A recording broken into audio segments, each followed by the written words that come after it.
আদালতে দ্বারস্থ নন্দীগ্রামের তৃণমূল প্রার্থী পবিত্র কর। এফআইআর খারিজের আবেদন করেছেন তিনি। পাশাপাশি রক্ষা কবচের আবেদন করে আদালতের দৃষ্টি আকর্ষণ করেন তিনি। বিচারপতি পবিত্র করকে মামলা দায়ের করার অনুমতি দিয়েছে হাইকোর্টের বিচারপতি অজয় কুমার মুখার্জি। অনুমতি দেন। জরুরি ভিত্তিতে শুনানির আবেদন জানান পবিত্র কর। পশ্চিমবঙ্গের রাজনীতিতে নন্দীগ্রাম নামটা শুধু একটা বিধানসভা কেন্দ্র নয়, একটা প্রতীক, একটা আবেগ আর এর ক্ষমতার লড়াইয়ের কেন্দ্রবিন্দুও। আর সেই নন্দীগ্রামকে ঘিরেই ফের শুরু হয়েছে নতুন করে বিতর্ক। বিরোধী দলনেতা শুভেন্দু অধিকারীর অভিযোগের ভিত্তিতে ভারতের নির্বাচন কমিশন এফআইআর দায়ের করেছে পবিত্র করের বিরুদ্ধে। অভিযোগ, একই সঙ্গে দুটি রাজনৈতিক দলের সঙ্গে যুক্ত থাকা এবং সেই অবস্থাতে নির্বাচনের লড়া। এই ঘটনাকে ঘিরে এখন প্রশ্ন উঠছে, এটা কি শুধুই আইনি জটিলতা নাকি এর পেছনে রয়েছে বড় রাজনৈতিক খেলা? অভিযোগের সূত্রপাত কোথা থেকে শুরু? ঘটনার শুরু 8ই এপ্রিল। ওই দিন নরেন্দ্র মোদীর জনসভার প্রস্তুতি খতিয়ে দেখতে হলদিয়ায় গিয়েছিলেন শুভেন্দু অধিকারী। পরে সাংবাদিক বৈঠকে তিনি সরাসরি প্রশ্ন তোলেন, ভারতের কোনো আইন কি একজন প্রাপ্তবয়স্ক নাগরিককে একই সময়ে দুটি রাজনৈতিক দলের সদস্য থাকার অনুমতি দেয়?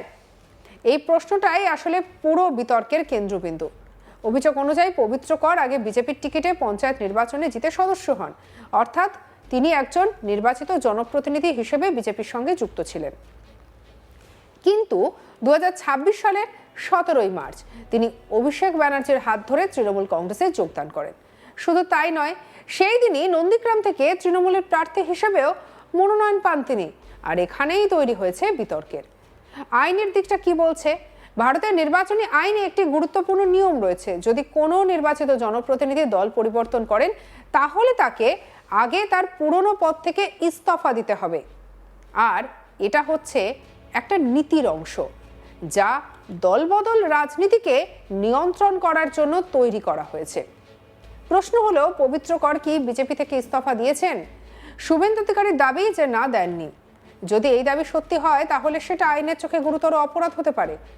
শুভেন্দু বলেন তিনি বয়াল গ্রাম পঞ্চায়েত থেকে বিজেপির পঞ্চায়েত সদস্য এবং বিধানসভা নির্বাচনে তিনি তৃণমূলের প্রতীকে লড়ছেন। আমি জানি তিনি বিজেপি থেকে পদত্যাগ করেননি।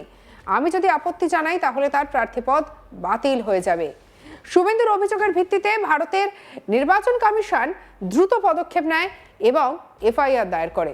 আর এখানে একটা বিষয় লক্ষ্য করার মতো, নির্বাচন কমিশন সাধারণত এমন ক্ষেত্রে খুব সতর্কভাবে পদক্ষেপ করে, কারণ কোনো প্রার্থীর বিরুদ্ধে ব্যবস্থা নেওয়া মানে পুরো নির্বাচনী প্রক্রিয়াকে প্রভাবিত করা। তাই এফআইআর দায়ের হওয়া মানেই বিষয়টি যথেষ্ট গুরুত্ব পেয়েছে। অভিযোগের বিষয়ে পবিত্র কর বলেছেন তিনি এই বিষয়ে অবগত নন, তবে যা পদক্ষেপ নেবেন তা আইনি হবে। এই বক্তব্য কিছুটা ডিফেন্সিভ বলেই মনে করেছে রাজনৈতিক বিশ্লেষকরা, কারণ একজন প্রার্থী হিসেবে নিজের আইনি অবস্থান সম্পর্কে অবগত না থাকা, এটা অনেকের কাছেই প্রশ্নের বিষয়। এই নিয়ে আমাদের কালিক মানুষের রিপোর্ট দেখাবো।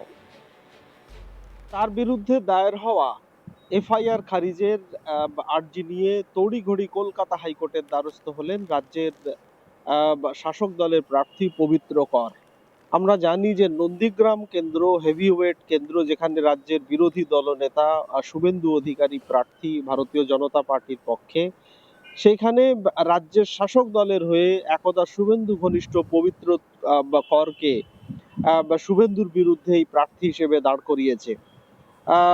চলতি বছরের 17ই মার্চ তিনি কলকাতার, আমরা জানি যে অভিষেক বন্দ্যোপাধ্যায়ের কলকাতার অফিসে এসে তৃণমূলের পতাকা ধরেছিলেন তিনি। সেই পবিত্র করকেই শুভেন্দু অধিকারের বিরুদ্ধে নন্দীগ্রাম কেন্দ্রে প্রার্থী করেছে রাজ্যের শাসক দল। কিছুদিন আগে পবিত্র করের বিরুদ্ধে স্থানীয় বিজেপি বুথ সভাপতি তাকে হেনস্থা করা, তাকে হুমকি দেওয়া এবং তার থেকে কিছু টাকা ছিনতাই করে নেওয়ার অভিযোগ করেছিলেন তিনি। সেই অভিযোগে স্থানীয় বুথ সভাপতি নন্দীগ্রাম থানায় এফআইআর দায়ের করেছিলেন।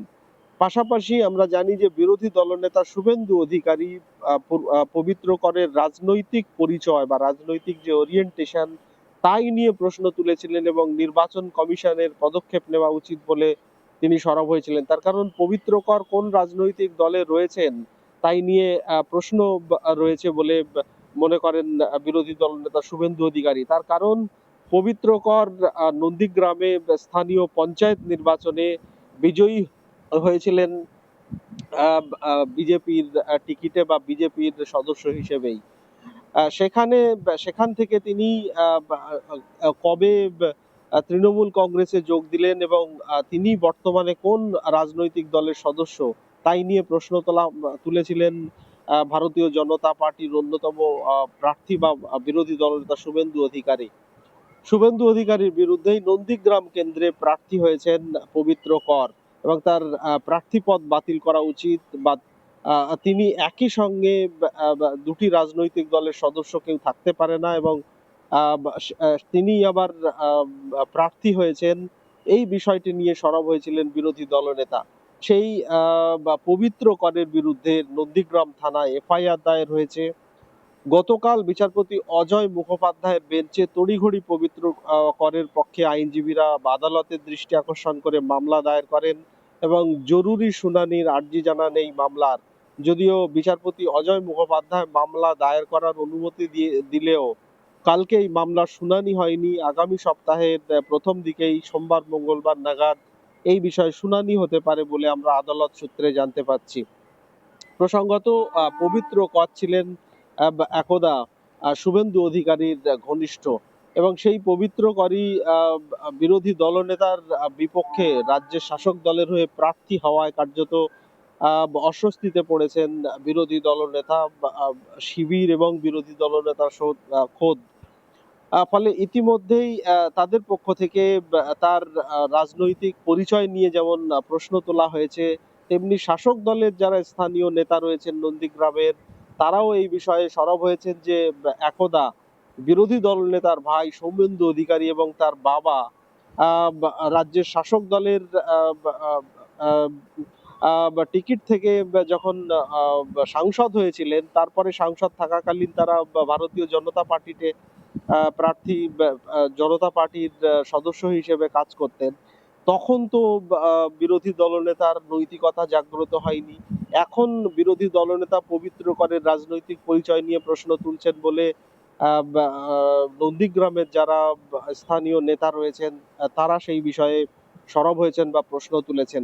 কিন্তু পবিত্র করের বিরুদ্ধে মূল অভিযোগ স্থানীয় বিজেপি বুথ সভাপতির অভিযোগ যে তাকে তিনি যখন প্রচারে বেরিয়েছিলেন সেই সময় তাকে হুমকি দিয়েছেন পবিত্র কর, তাকে জয় বাংলা স্লোগান দিতে বলা হয়েছে এবং তার পকেট থেকে টাকা ছিনতাই করে নেওয়া হয়েছে, তাকে হুমকি দেওয়া হয়েছে মারধর করার।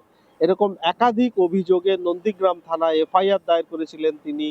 সেই এফআইআর খারিজের দাবি নিয়ে এবং রক্ষা কবচের আর্জি জানিয়ে কলকাতা হাইকোর্টের দ্বারস্থ হয়েছেন পবিত্র কর। বিচারপতি অজয় মুখোপাধ্যায় এই মামলা দায়ের করার অনুমতি দিয়েছেন।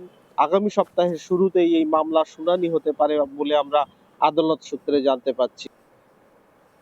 সঙ্গে রাখুন আজ তাক বাংলাকে। আপনার মতামত জানান কমেন্ট সেকশনে, সাবস্ক্রাইব করতে ভুলবেন না।